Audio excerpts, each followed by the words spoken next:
The latest Batman black and white statue from DC Collectibles, now called DC Direct again, is based on the artwork of Doug Mahnke, specifically this spectacular image from Detective Comics number 994. And I think you'll agree that the sculptor, Paul Harding, did an awesome job of translating Mahnke's pencils into a three-dimensional polyresin statue.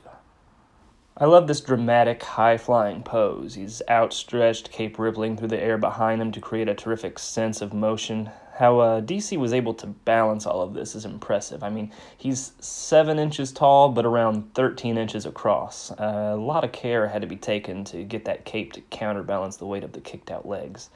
And the legs and the arms, they're really well defined with an outline of darker gray highlight around the muscles. The back muscles, which aren't even visible in the artwork that inspired the statue, are pronounced as well. And while this Batman is definitely ripped, Doug Mahnke's take isn't overly bulky. I've always been a fan of this leaner Neil Adams type of build. A Dark Knight who, of course, definitely looks strong, but more importantly, looks like he'd be believably agile.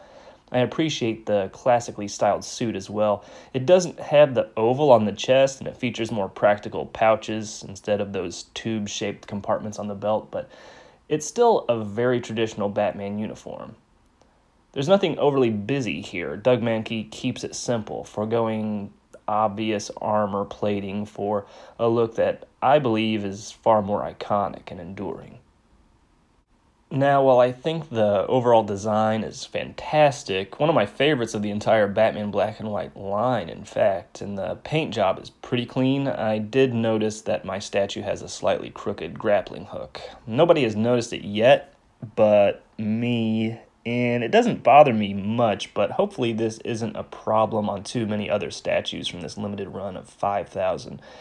Additionally, I spotted a small bead of gray paint under the left bicep when I was filming under brighter lighting. I do wish that the metal rod supporting Batman felt a little more secure. Keeping it slender ensured that the foundation wouldn't distract from the dynamic pose, and it's quite the feat of engineering to suspend the polyresin character like this, don't get me wrong, but I think that the figure could topple easily if you have like a particularly ornery cat or overly enthusiastic friends who feel the need to handle your newest collectibles. You look with your eyes, not your hands, Brandon. So I highly recommend the statue, but I urge that you glue the rod into the base and then stash it safely within a display case. And it deserves that showcase. It's a gorgeous piece, and you're going to be spending around $90 on it, so take care of the things you like.